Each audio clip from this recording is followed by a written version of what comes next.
All right, we're going to go ahead and get started here. Thank you all for logging in and kind of sharing this time with us.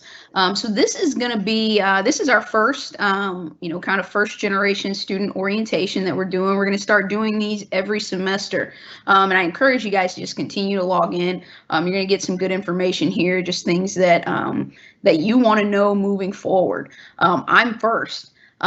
First generation college student, the technical definition for that is neither parent earned a bachelor's degree. So you may have had a parent that went to college, you may have had a sibling that went to college, but if neither of your parents earned a bachelor's degree, you are considered a first generation college student. So what does that really mean? That means you're a pioneer for higher ed in your family, and that's a really big deal. So it's a badge of honor, something you should wear proudly. I'm a first generation college student, and it's something that I do. I seriously wear proudly. Just because your parent didn't earn a bachelor's degree doesn't, that doesn't, put you in a bad light or anything like that. Because, for my parents, it just wasn't really an option financially. So be proud of that first generation badge. You are the pioneer for your family. It's going to really speak volumes moving forward. I'll never forget attending my first graduation for my first cousin when I was around 6 years old. That was the first time anyone in our family had gone to college, graduated college, and watching her walk across that stage as a 6-year-old, I knew at that point I was going to college. At that time, I was going exactly where she went because I had no other scope for whatever else was out there. So that planted a seed in my head. I went on to college, and now, the people behind me, nieces, cousins, there's no question about it. So it really does set a precedent for your family. So whether you're doing this for yourself, you're doing this for your kids, some of you are right out of high school, just getting started. Some of you are coming to college for the very first time. Some of you are older students, you have children. Just know that what you're doing right now is going to speak volumes, and it's really going to help the next generation of your family. So we really want to encourage you. You made it here. You made it through that first part. You took the step to get here. And so now we want to kind of give you some practical tips and things like that as you move forward. As a first generation college student. So we're going to go ahead and kick this off and, take something from this. If you take one or two things, I promise you it's going to help you. It's going to provide a lot for you moving forward this semester into next semester. So we're going to go ahead and kick off here.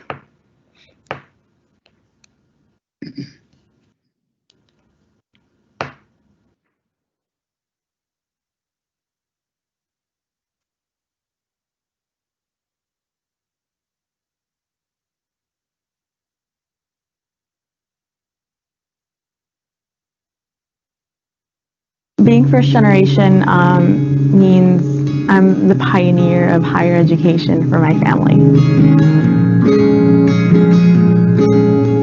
We have to fight really, really hard to be just equal to everyone else.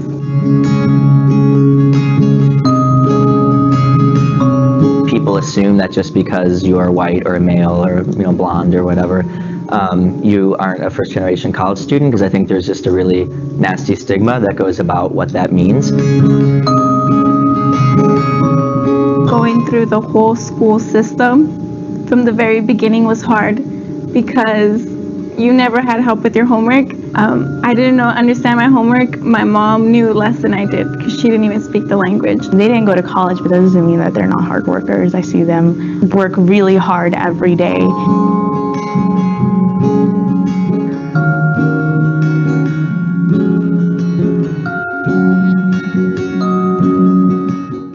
I know some people say being a first gen makes it easier to get into college.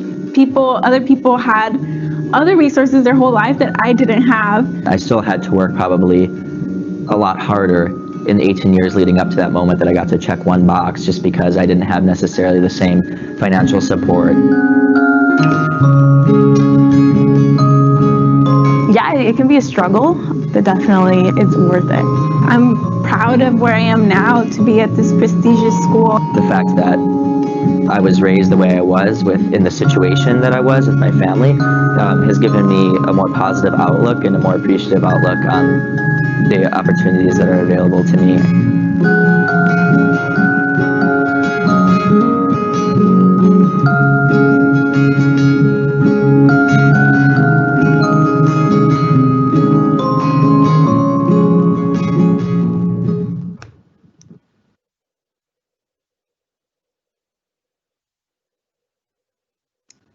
We want to encourage you all to share your first generation college story with us. We would like to put something together for the spring and all of that. So feel free, reach out to us, share your story, share your experiences, because you never know how it might help someone else.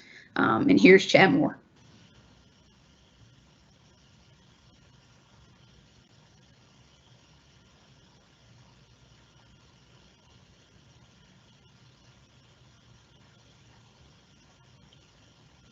There we go.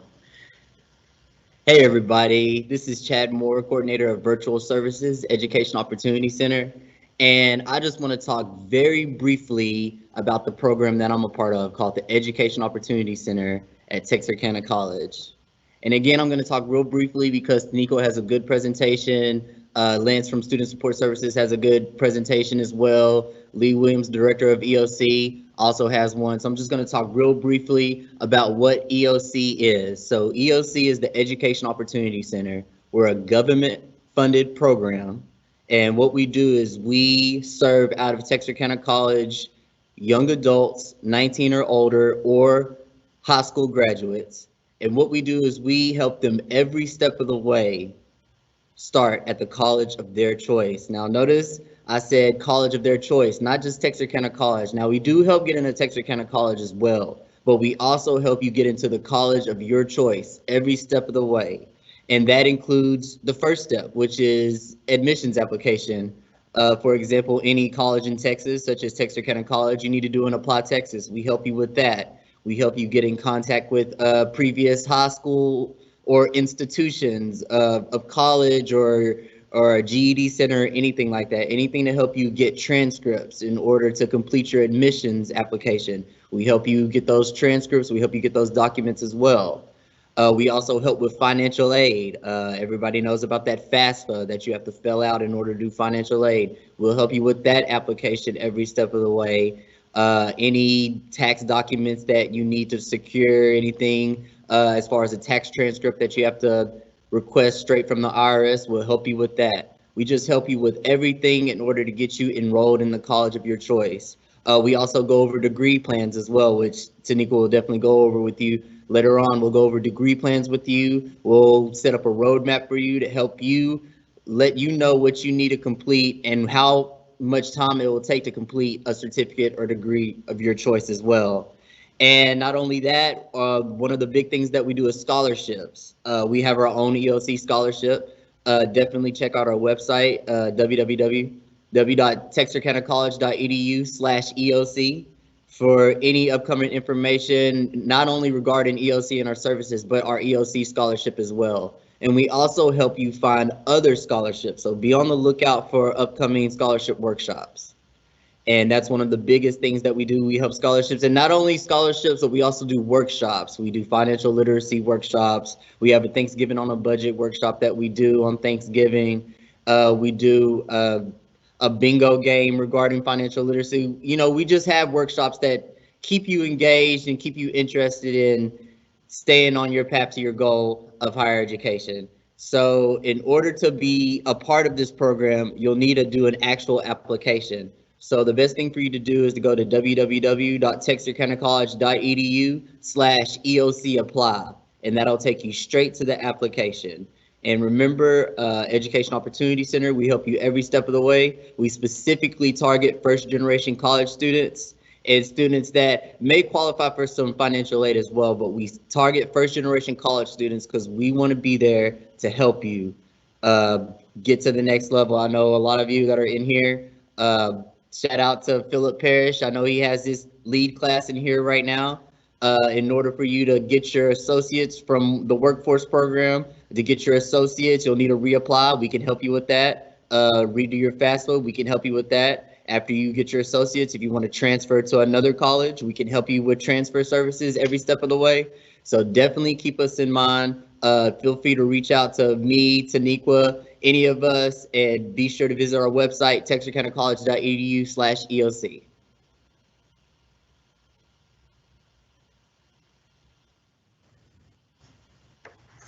All right. Thanks, Chad. So, my name is Lance Wisenet, and I conduct our Student Support Services program at TC. And just a brief introduction of what we do. The best way to describe it is we're a sister program to EOC. So our mission is to help first generation students as well. And what we're known for, and what a lot of students seek us out, is for our tutoring program.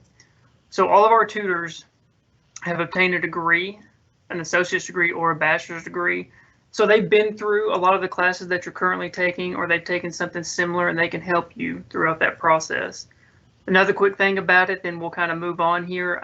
Free printing. Guys, throughout your college career, you will be doing some printing, and we provide that free of charge. So that will help. As members of first generation student myself, any little thing helped out greatly. So what I'm going to do here, and be kind of watching the chat, I'm going to throw some links in here. And if you would, this first one that I'm going to send, I'm interested in trying to create some workshops that kind of focuses on the technology aspect. So if you would, this takes 5 minutes at the most. A lot of these answers, or excuse me, a lot of these questions are yes or no. So if you wouldn't mind, I really appreciate if you could help me out there with that survey. Okay, so let's get going here. Next slide, please, Chad. So tips for college success. So right off the bat, and a lot of you know this information. First thing, know your syllabus. That will be as if a second textbook to you. Okay, so the dates on it, the assignment, when your grades are due, when everything is due there, you need to know what that is. That is your 100% your responsibility. Okay, however you keep yourself organized. If this is through post-it notes, if you need to write stuff down, if you need to create a list and then mark it off, or if you use technology, if you keep it in your phone, your calendar, you sync them up. However you do that, that is highly important that you keep yourself organized and you know when your assignments are due, okay? And I will post this PowerPoint in the chat as well. Some of the links I have on here, if you guys kind of click on that and search that out, there are some great apps there that you can download on your phone that help you keep organized as well. Okay, next slide, please. Second, so regardless if you're in person, if you're doing your courses on Teams, be in class daily. Okay, your instructor is going to go over a lot of information. If you miss a class or two, there might be something in there that will be on the test, that will be on a quiz, and you're kind of up in the air as to what that is. Participate in class. Okay, ask questions. If there's something you're unsure of, ask your instructor, ask a friend in there. So notice how I have underlined here, minimize useless distractions. Okay, so we all have a smartphone, and that is 100% a distraction when you're in class. So if you could silence your text, do whatever you have to do to pay attention and focus on exactly what your instructor is saying. Okay, you'll have more success in your class if you treat it like a job. Okay, your future employment, a lot of future income is dependent upon how well you do in your courses here at TC, so you can earn that certification, so you can earn that associate's degree and potentially transfer off if a bachelor's degree is in your future, if that's what you're wanting. Okay, so treat it like a job, be serious about it, and I promise in the future it will pay off. It also helps if you know your instructors. Okay, you'll be with them throughout the entire semester. The more rapport you can establish with them, the better that will help your chances of doing well. Okay, next slide. Okay, self-assessment. So another way to say this is be 100% honest with yourself. Okay, look yourself in the mirror. At this point in our lives, we know what our strengths are. We know what our weaknesses are. We know our limitations. We know what our temptations are. So if you are choosing your career path, if you have your degree established, what you want to do, okay, get on BLS.gov. Search out the occupational handbook. Know what it is to be successful in your career, okay? Know what they are requiring. Know what your potential salary could be. Know all the prerequisites. So whenever you obtain your degree and you go out into your career field, you know exactly what you can expect, okay? BLS.gov is an excellent resource. They do a lot of future projections as well, 5-10 years out in the future as to what job growth could potentially be. Okay, so it helps to do some research on those areas. Since we're in college, your academic strengths and your weaknesses. So we have a test called the Lassie that does an excellent job of figuring out what your academic strengths and weaknesses are. Okay, so whenever I post this in the chat here, I would highly recommend some of you getting on there and taking that Lassie and figuring out what you need to improve on, whether it's study skills, note taking, test anxiety, whatever the case may be. Learn what those weaknesses are and do your best to improve on those. Market yourself. So we know the fun social media sites, we know Instagram, we know Facebook. I highly suggest getting on LinkedIn. Go ahead and getting that professional networking established. LinkedIn does an excellent job of reaching out and networking you with other jobs, other business people, putting you in contact with some individuals that could potentially help you out in your future. Okay. Get on there, get that going so you have a couple years established on LinkedIn. So whenever you're done here at TC, all you've got to do is add your certification or your associate's degree on there. And you've got an online resume, you have yourself established, you're good to go. Another thing I would suggest possibly doing is creating a blog. WordPress.org is an excellent way. You can customize it, kind of design it however you want it to look. And get your thoughts out there, get some information going. So whenever someone does a Google search on your name, they pull up your LinkedIn profile, they pull up your WordPress blog, they can learn some information about you so they can make a choice if you're a potential job applicant. So next slide, please. Lastly, get help when you need it. Do not wait until it's too late. If you're struggling in a course, come see us in SSS. We can help you. We can provide some tutoring, some mentoring. Seek myself out. I'm upstairs in the library. Seek me, Miss Taniqua, excuse me, Mr. Chad. Any of us here that are speaking today, your instructors, if you have a resource on campus that you go to, find us, find them before it is too late and your grades start to suffer. Okay. Some websites that I found through my years of being in school, Chegg.com, CourseHero.com. These are excellent resources. Students have used these and there are questions on there. They can do a great job of explaining a problem to you. And secondly, if you are a student at TC, you have access to brainfuse.com. Okay, so this is online 24/7 tutoring system. And I will post the information in the chat box here after I finish speaking. So you have access to that as well. So like I said, don't wait until it's too late. Seek somebody out.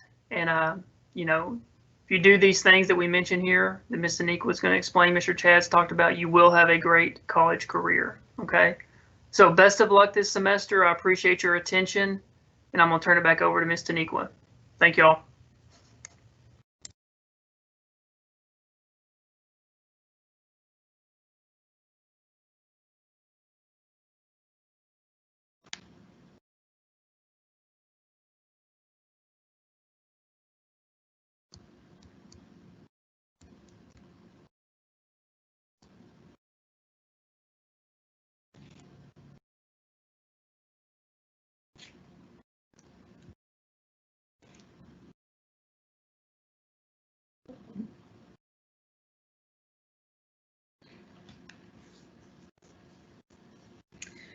Okay, something I want to talk about, we're going to be trying to set up just some 15 to 20 minute academic planning sessions with you, anyone who wants help with that over the next couple of weeks.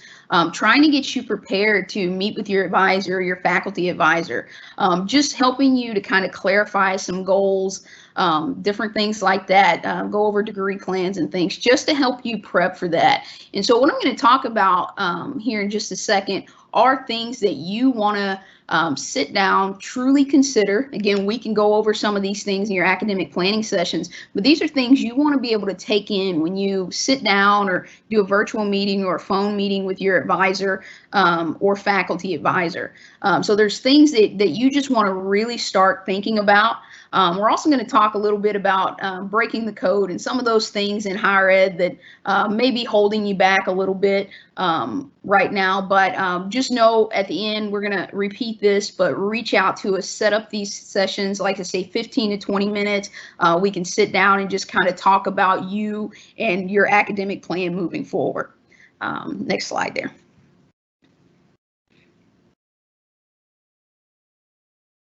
Okay. Again, I'm Taniqua Martin. I'm with the Educational Opportunity Center that Chad spoke about earlier.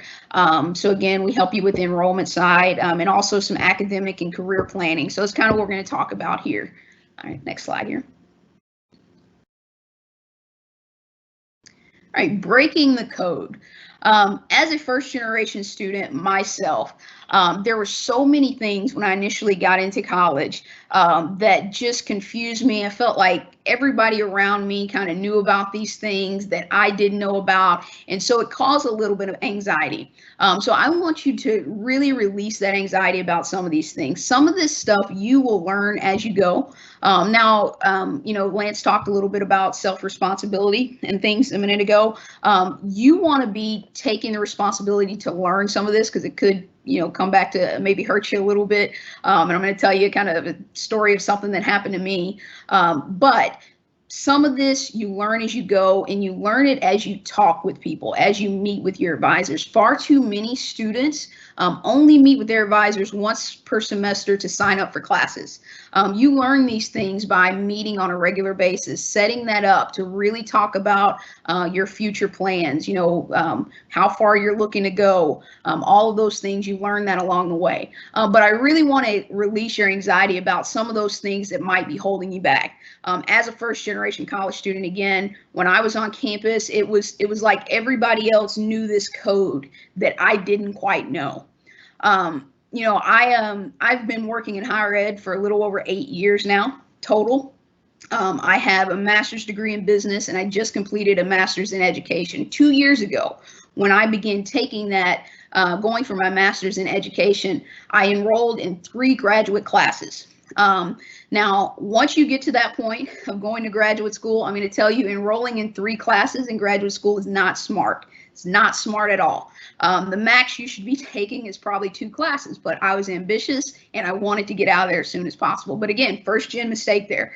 But I enrolled in these 3 classes. First day of classes, I logged in, I saw everything, and I was like, there's no way I can take these 3 classes. So first day of classes, I began to make some changes to my schedule. I was like, well, maybe I can take this one and have these 3 classes. The next day, I decided, nope, that's not going to work. Let me go ahead and drop one. When all was said and done, second day of classes, I realized I had made an $800 and something mistake, because every time I changed a course or I dropped a course, I was being charged fees. And I tell you this story to let you know, at that point, I'd been in higher ed for over 6 years. I had a degree already. I'd been through school, but there were still things that I didn't know that I wasn't aware of. So you're not going to know it all right now. But when you're engaging in those conversations, you're meeting with us, you're talking to us about your future plans, you will slowly begin to pick up a lot of those things that may be giving you some anxiety right now. You know, speaking with advisors, I spoke with them, I think last week, and I said, what's one of the things that, you know, students are often confused about? And it's that second one there, registration versus enrollment. You know, students come in and we help them with the enrollment process, admissions, financial aid, and they think they're already registered for classes. And that part hasn't taken place yet until you met with that advisor, you've gotten a class schedule, all of those things. So there's all of these things that, like I say, can give you some anxiety. It's words that we use on a regular basis that you want to really begin to inquire about, really begin to ask questions about. Maybe you think you might know what that means, but ask us so that we can dive in and really explain some of those things to you. But also understanding there's not a code that everyone else knows that you don't. It just takes some time for you to get used to those things. So don't have that anxiety about that. All right, next slide here. So As we talk about that, you know, you can sit down and meet with an advisor for 2 hours. And again, you're not going to cover everything. So that's why it's important to meet on a regular basis, to talk with people on a regular basis about things. But as you go into that advising office, if you didn't have some of these conversations or you didn't think about this before going into this semester, I really want you to think about this as you go into the next. What's your career goal? Because this should be guiding everything you're kind of doing right now. What industry would you like to work in?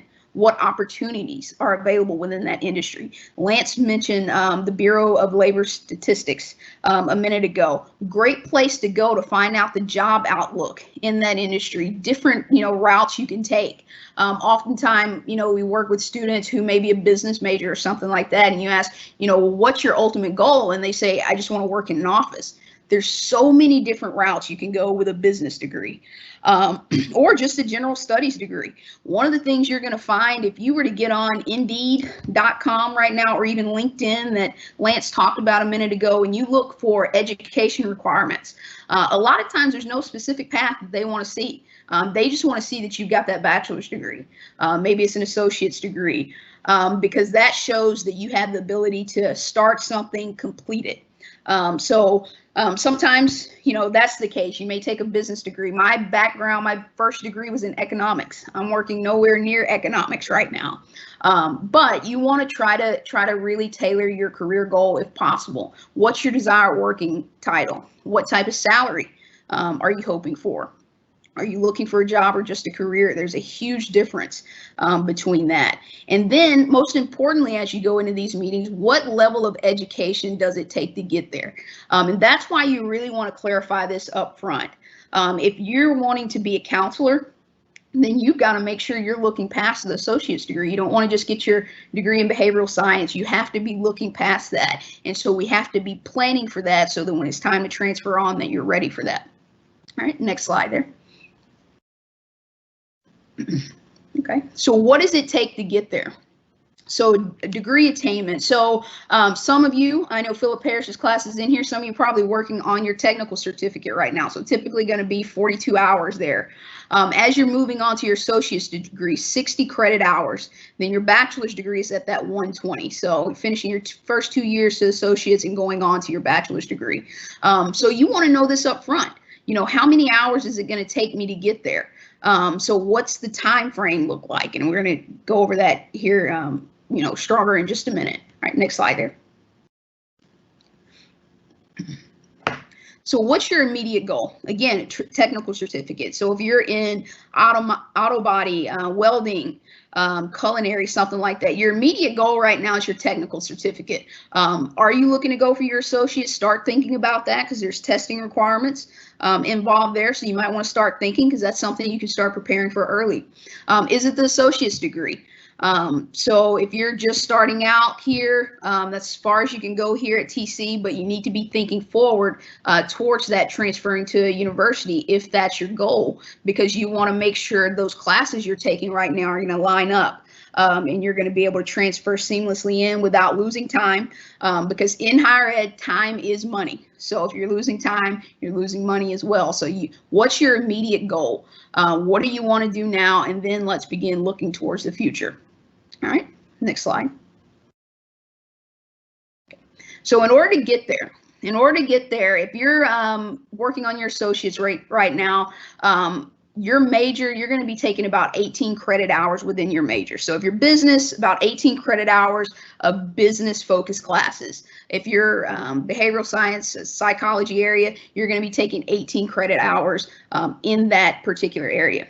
General education requirements. All right, these are very important.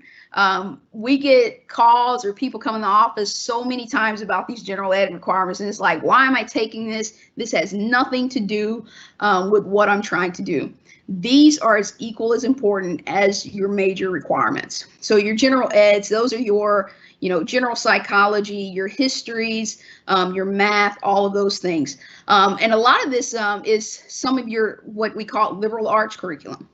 Has nothing to do with politics, but liberal arts curriculum, some of those things that are really going to add to you as a total student. Classes meant to help kind of broaden you, improve your critical thinking skills and all of that. As a, someone doing a technical certificate and things like that, there's an employer engagement survey that ask about recent grads. And one of the biggest things on there that employers say they're seeing with recent grads is critical thinking skills, oral and written communication skills. So as you're getting, that certificate, you really want to start thinking about that associate's degree. As students who are getting your associate's degree, really dive into those general ed classes. Don't just fly through them, because you're learning things right there that's going to help improve all of those things that employers say that students are missing when they come out of college that they really want them to have. So make sure you really dive into those general ed requirements. They're just as important as your major requirements. Then your electives. So not every degree plan is going to give you an option of choosing electives, but if you do, this is why you want to have the direction you're going as far as your career clarified, because you want to take classes that are going to help you later on, or you want to take classes those elective classes that are going to transfer on. When I was in college, you had to take, some sort of physical education, whether it's an hour class or 3-hour credit hour class. Not all schools are requiring that anymore. So think about that as you're, instead of taking a class that you just think is going to be easy, or a class you think is just going to be fun, is it going to transfer on? Is it going to help you at the next place as you're looking at those electives? And then you're not graduating, not going to give you anything if you don't keep that 2.0 GPA. Equally important in that GPA is also financial aid. You fall below that, then it's really going to, hurt you as far as moving on, from semester to semester, getting out on time. So making sure you keep up with that 2.0 GPA. All right, next slide there. So we got 2 sample degree plans here. So a business administration, behavioral science, just so we can kind of break that down. If you do not have a copy of your degree plan, reach out to us today. Let us get a copy of this plan. You should have this. You should keep up with this semester by semester, so that you can be marking off what you've completed, how much further you have to go. You want to be able to bring this into your advising meetings when you come in. As a student, again, I was a first generation student. I was charting all of this on my own, but each semester when I would go in to visit with my advisor, I had this, I knew exactly what I needed to take, and I knew exactly what I wanted to take that semester. I was open for, their advice and all of that, but I knew exactly what I needed to do. I knew the course rotations, how much, whether or not this class was going to be offered in that next semester, but I knew those things. So that gave me an opportunity to really be able to dive into other things and talk about other things with my advisors, just besides which classes to put me in. So if you don't have a copy of this, you need to get a copy. Let's sit down. Let's find out what you completed, how much further you need to go. Something else with that, if you're looking to transfer on to another university to get your bachelor's degree, we also want to look at your grades. Where are your grades?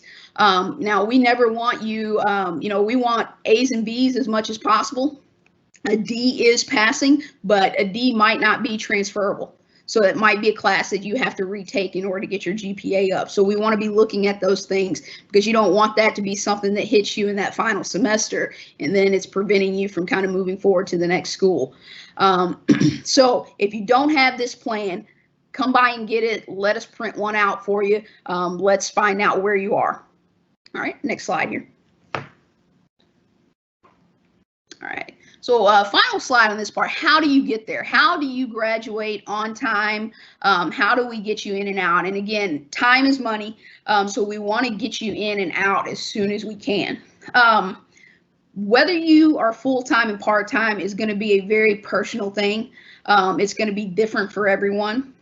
I always say, if at all possible, you want to be full-time. Full-time gets you in, gets you out. Full-time is taking, as long as you can get at least 30 credit hours per year, regardless of how you really do that, fall, spring, or summer. If you want to graduate within that 2 years right on time, you have to take at least 30 hours per year.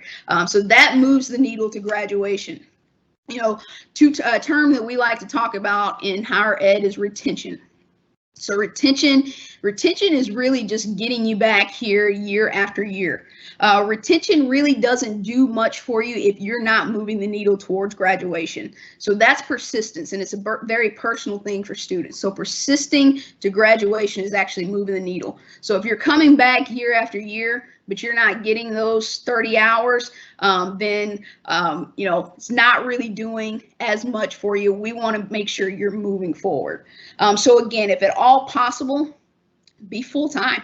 Take that 12 credit hours. It's typically going to be 4 classes per semester, and then at least 2 classes in the summer. So yeah, if you can, and don't make this decision based on just financial aid. Yes, to be considered full-time, to get your full financial aid, you do have to be 12 hours, but don't do it based on that.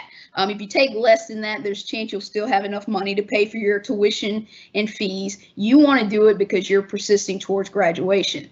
But also when it comes to part-time, you don't want to push for 12 credit hours for financial aid if you've got a lot of life going on outside of school, and it's going to prevent you from making the grades that you need to make. So if you got full-time family, right now we got parents that are, working with their kids from home with remote learning. You're working full-time. And so that's a real personal decision you have to make, because I would rather you take 6 to 9 hours each semester and take an additional semester to graduate than to take 12 hours, not really have the time to do it, fail classes, mess up your financial aid, have to continuously retake, because if you're retaking those classes so many times, then you get charged extra for it. So that's a real personal decision, but it's something you really want to think long and hard about as you go into your advising meetings. What's going to be best for you within that semester? Again, if you can do 12 hours, let's do 12 hours. If you can do 15, if you don't have anything else going on, 12 to 15 hours each semester I was in school, I took 15. And then that final semester, I think I only had to take about 9 credit hours to complete. But if you can take 12 to 15, do that. But again, if you're a brand new student, this is your first time in college, or you're coming back after a long time, you've been out of school for a long time, sometimes it's best to go in that 6 to 9 hours, get your feet wet, and kind of go from there. And then maybe the next few semesters you can catch up on that by taking 15 or taking more than 6 in the summer. But really, really think about this as we get geared up for registration. What's going to be best for you? Again, if you don't have as much going on, you can be full-time. Let's get you in here and out of here by getting those 30 credit hours in per year, because that gets you onto your career much, much faster. And again, time is money. So we want to get you in and get you out, but we also want to do what's, what's best for you as we're moving forward. So again, I want you guys to set up these times to meet with us. Let's talk through some of these things. Let's see what's best for you, so that when you go into your advising meetings here in October, I believe registration is going to start on the 19th. You want to go in those first couple of weeks. That's another thing that plays into getting there on time. If you wait until the last minute to go and register for classes, there's a chance that the classes you need might not be available, or the optimal times might not be available. I know on Wednesday when we were going through this, Lance mentioning A&P. If you're a nursing student, you're trying to get into A&P, you better not wait to get in those classes, or they're going to be gone. So getting there on time is also a part of that, is also getting in to register early, getting in with your advisor early. So registration is going to start about the 19th. Come in, speak with us, so we can go ahead and get you on the calendar so that you can be one of the first to get in there and register. So reach out to us after this. We'll put up our information so that you know who to kind of contact. But please, please, please do that. As a first-generation college student, you want to stay ahead of the curve, making sure you're getting everything you need to get done, and done early. All right. So that's it for me. Well, let me go over the events here. So we do have several other events coming up that we're going to be putting on. Next week, we're going to be doing a scholarship workshop. I really, really encourage you guys to come to this. It's 11 to 12. We'll probably keep it to about 30 minutes. so it won't be that long. But scholarship, it's free money. It's free money. It's money awaiting for you. Last year, we had students, I would say last year and a half, we probably had students receive upwards of $120,000, $130,000 in scholarships. 2 years in a row, we've had a student to receive the National EOC Scholarship. So come out, find out about those different scholarships. That is money in your pocket. And a lot of them, there's not much to applying. So if you can log in with us next week, we're going to kind of go through some of those things that are available, and we will even help you apply. On October 5th, Student Support Services is going to be doing tips for test taking. So very important there that you're taking advantage of things like that, because you never know when there's one or two little things that you're going to learn that's going to make all the difference for you. Then October 6th, 7th, and 9th, we're going to be doing FAFSA week. October 1st, I want you to remember the date October 1st every single year. So that's when a new FAFSA opens up. You want to get that completed as soon as possible. So even if this is your first semester in school, you're like, I just completed a FAFSA like, a month ago, a new one opens up on October 1st, and we want to go ahead and get you to complete that. So we'll be doing that from 11 to 1 on Teams. It's not going to take you, that long. So you come in, we help you get it done, and then you're out of there. So you can log in anytime between those times to kind of get that done and get some support with that. So October 1, let's get that out of the way. October 14th and 16th is going to be part 1 of our financial literacy series, where we're going to be talking about budgeting and saving. So another very important thing for you while you're in school. Some of you are missing work hours and things like that. So we're going to give you some tips on how to budget and save. October 19th is a resume design workshop with Student Support Services. As Lance was talking about earlier, go ahead, get those things done so that you can create that LinkedIn, so that you can begin to market yourself. We all know that, nowadays when it comes to getting hired, it's about who you know. So make sure you get yourself out there. I don't know, there may be a student in Philip's class right now that linked with me on LinkedIn probably about a month ago. And he's posting stuff that he's doing in class. It's getting noticed. So, you want to get in there and start doing that, because you never know who you might be able to link with on there that may be able to help you get that job later. The next one is a financial literacy series, October 28th and 30th. We're going to be doing all about credit. So we're going to be talking about how to build it, how to, clean it up, all of that. And then on November 11th and 13th, we're going to do Thanksgiving on a budget.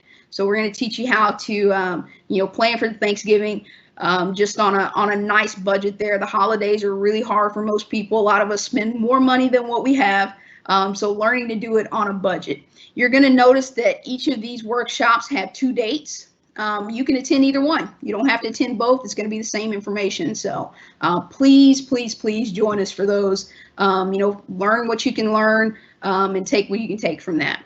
All right, so that finishes it for me. So if you haven't been listening to anything, please, please, please listen up here, because this is absolutely amazing here. So I'm going to turn it over to Lee. Well, actually, video first.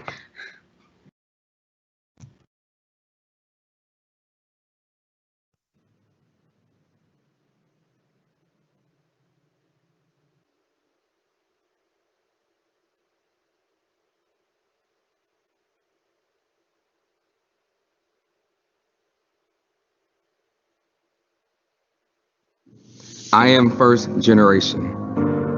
I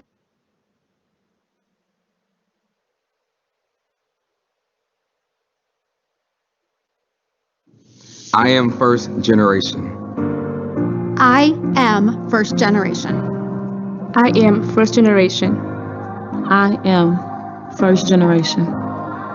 I am first generation. I am first generation. I am first generation. Being first generation is Creating a pathway for the future. Starting a new era for my family. Impacting the future generations of our world. being an example for the Latino community. Creating hope for my family's future. Modeling the way for my children. Serving as a role model for my students. I am I am first generation.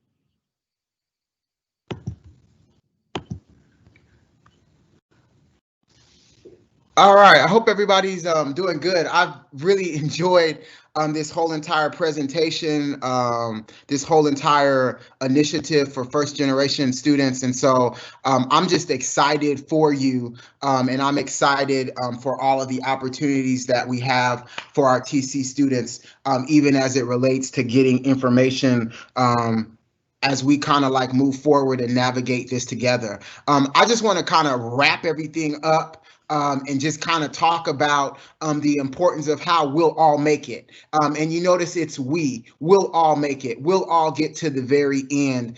And so I just kind of thought about these three important things that as leaders, and I say this often and I say this all the time, everybody in this room today virtually is a leader. And we all lead in different directions, in different ways, and in different opportunities, but everybody here is a leader. And so as leaders, sometimes we just need reminders. We just need that energy. We just need that opportunity to be able to move forward in kind of like all that we do. And so we'll make it. And here's how we'll make it. First off, we got to remember our mission. Each of us as leaders has some type of mission. Today, you guys got a lot of information, a lot of good information to help you with your mission. And I don't know what your mission is. I don't know what you want to do, but I know that because you're here today, you're trying to enhance your mission and how you move forward. And so I just encourage everybody to be as transparent and open as possible. And so our missions change. And, you know, your mission may be to get a culinary degree, and then it may be to go back to school and get an associate's or a bachelor's or a master's or a doctorate. Whatever it is, be open about that. Set goals and a plan of how you're going to accomplish it. See yourself in the role. See yourself as that doctor. See yourself as that lawyer. See yourself as that business owner that also has the culinary certificate or the welding or the cosmetology or the construction. Wherever you are in life, wherever your mission is taking you, see yourself in that role. See yourself in the future, and start bragging about how you see yourself. Because if that's your mission, if that's your goal, it is definitely obtainable. And we have to start training our minds to be able to enjoy that. I was on a airplane a couple weeks ago. I have a lot of travel stories. And one of the things I like about the airport is there's so many people in most cases, and there's so many people doing so many different things. But this particular story this time was me coming back from LA. I went to check on my parents, and so I was flying from LA to Texarkana, and so you don't have any direct flights from LA to Texarkana. But anyhow, we did LA to Dallas, and then we did Dallas to Texarkana. And I say we because my 16-pound, well, he's really 18 pounds, but he should be 16, dog was traveling with me. And so we got to Dallas and everything worked out fine. I'm like, okay, Americans, you know, really, really doing it today. Everything's working on time and it's just a wonderful flight experience. Well, we get on the flight in Dallas that's supposed to take us to Texarkana. And the minute, you know, I get Simba situated, I'm in my seat, the captain comes on the PA system and pretty much says, hey guys, don't want you to get too comfortable. We may be changing aircrafts. And so at that point, I was like, oh, great. You know, this is going to be another 3 or 4 hour ordeal to get back to Texarkana. And so our missions are so important in life because sometimes our mission guides our day. Sometimes our mission guides our work. Sometimes it guides our week. It just guides a lot of what we do. And so with our mission comes strategy. And I tell you all that to say is because even though we have a mission, life will happen. Life will get in the way. This pandemic has showed us that life will get in the way. Today, I was supposed to be headed to San Antonio for an EOC conference and a TRIO conference, which is completely looking different. So life will happen. Remember, when life happens, seek help. Lance and Taniqua and Chad, they essentially are throwing out ropes today to be that helper, to be that agent, to be that customer service representative, to get you through your mission, to get you through the process, because life will happen. Plans will change, but even though plans will change, Keep your mission, keep your goals, keep your objectives. I always tell people in orientation, sometimes this may be your 5th start.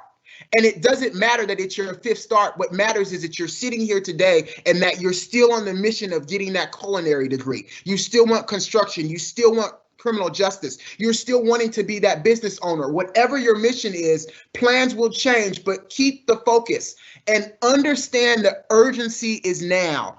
And let me just stop parenthetically here and talk to some of the males that are in the room. It is so urgently and important for us as males, regardless of our race and ethnicity, to be out in the forefront and to be readily active and engaged in this education process. So often we overlook the fact that there's not as many males seeking certificates and degrees and all of that kind of stuff. So if you're here today and you're here, I want to first off congratulate you, and I want to second off let you know that it is urgent for us to complete, because it's when we complete that we're able to tell our story to other people and get other people actively engaged in this process. Be willing to admit the obstacles. There are obstacles. There are obstacles. The only reason why I was not first generation is because my mom went to college, which is great. But the obstacles for us still, even though she went to college and got her bachelor's, the obstacles were around finances. My parents didn't have enough money to send me to school. And so when they didn't have enough money to send me to school, we had to figure it out. And so when you are willing to admit your obstacles, one, you're being open, but two, admitting to obstacles means that other people who are giving lifelines can help you. And so it was a talent search coach who really wasn't supposed to be coaching me because I wasn't in talent search, still snuck me, and no one has ever heard this story. He would sneak me ACT test waivers. He would give me SAT waivers. He was the back end of helping me to get through, because he understood that while my parents were college graduates, we could not afford to get to where I needed to get. And so Oprah Winfrey also says this. She says, great communication begins with connections. Please make those connections. Make them with Philip. Make them with Lance. Make them with Taniqua. Make them with me. Great communication begins with connections. And so from our mission, we then go into rules. Rules of engagement are so important. Learning the rules, understanding the process. Education is definitely a process, but it's a process that you can get through, which is why we're doing things like this. Ask questions if you are not sure. I always just say a closed mouth doesn't get fed, but asking questions not only gets you fed, but it gets you into the process of knowing what the rules look like, and then make the rules work for you. I used the example a couple days ago about if you know you have writing obstacles, that's cool, that's fine, because we got people that are going to help you. But if the paper is due on Friday, you need to get the paper over to Lance on Tuesday or Wednesday so he can kind of read it and give you some suggestions on how to make the best foot forward so that when you turn it in on Friday, everything's good to go. Be open to ask for help. Learn the rules, but then make the rules work for you. And then also, let's be positive. I will, I can. Positive affirmations go so much farther than I can't, I won't. I will, I can do this. It may take me a little longer. I've been here 3 times, but I can do this. I'm getting this certificate. I'm getting this degree. I'm going on to get my associates. I'm going on to A&M to get my bachelor's. You know what? I'm getting my master's. I'm setting this aside to be the one person in my family that not only does associates or a bachelor's, but I'm starting a new tradition. We're getting masters and doctorates in this place. Because once you start getting the education, then it's only fitting for you to pay it forward and give the opportunity to somebody else by telling your story, by helping them learn the rules of engagement. And so we got to practice. We got to practice what it looks like to have a mission, to learn rules. And so Vince Lombardi says this, he says, practice does not make perfect, only perfect practice makes perfect. Practice does not make perfect. It doesn't. Only perfect practice makes perfect. We'll never be perfect, but the fact that we're constantly practicing, the fact that we're constantly moving forward in the direction of wanting to get it done is what matters. And so there's a Chinese proverb that also says this: learning is a treasure that will follow its owner everywhere. When I used to talk to high school students, I was always be like, you know, when we get those new cars, and I'm not saying anything about nobody getting a new car, if you can afford it and if that's what you want to do and it's in your budget and all that kind of stuff, which Taniqua also talks about, then that's cool. But learning is something that will not depreciate when you drive it off the car lot. Learning will not depreciate. Once you get it in your mind, it's with you forever. And so learning is a treasure that will follow its owner everywhere. So we got mission, we got rules. I got 4 minutes. Execution is key. Execution is key. And execution just simply means carry out the plan. And you've already got the mission. We're helping you with the rules. And so now we just got to carry out the plan. We got to have that passion and purpose, which a lot of people are now calling grit. Passion and purpose. And if you have passion to get something done, you'll know your purpose because you already got the passion. They simultaneously work together. Be willing to switch up the game plan if needed. You know, Phil Jackson's birthday's today, and you know, he coached those world champion Chicago Bulls, went on to coach the Lakers. And one of the things that he would always yell out, aside from these whistles, these whistling chants that he would only tell the players what they meant, he would always be like, execution is key, execute, carry out the plan. But he also knew that if that plan was not working, he would switch it up. If the plan is not working, you got to get with Lance, Taniqua, Phillip, other people, Chad, and they can help you change up the plan so that you're still on mission course to be successful. Talk through the plan. That switching it up, talking through the plan is what we're here to do. Look at the big picture. The big picture is bigger than us. I was in a meeting yesterday and I was talking to someone. I said, it's bigger than us. If something happens to us tomorrow, what does it look like when other people are still around to move things forward? What does it look like for your family? What does it look like for your children, your brothers and sisters? They need to see you do this so they can see the big picture, that when it's time for them to do it, they're already lined up to get it done. Execution is key. And so we go to this vision thing, and Bill Gates just like hit the nail on the piece of wood. Vision without execution is daydreaming. And I mean, sometimes it's cool to daydream, but I think that we're in a place right now where we got to just urgently move now. And so if we got the vision, we got the mission, we know the rules, now we got to move the plan into place. And we can do that. We will make it. We can do it. And so we get to the point where we know the mission, we know the rules, and now we know that execution is key.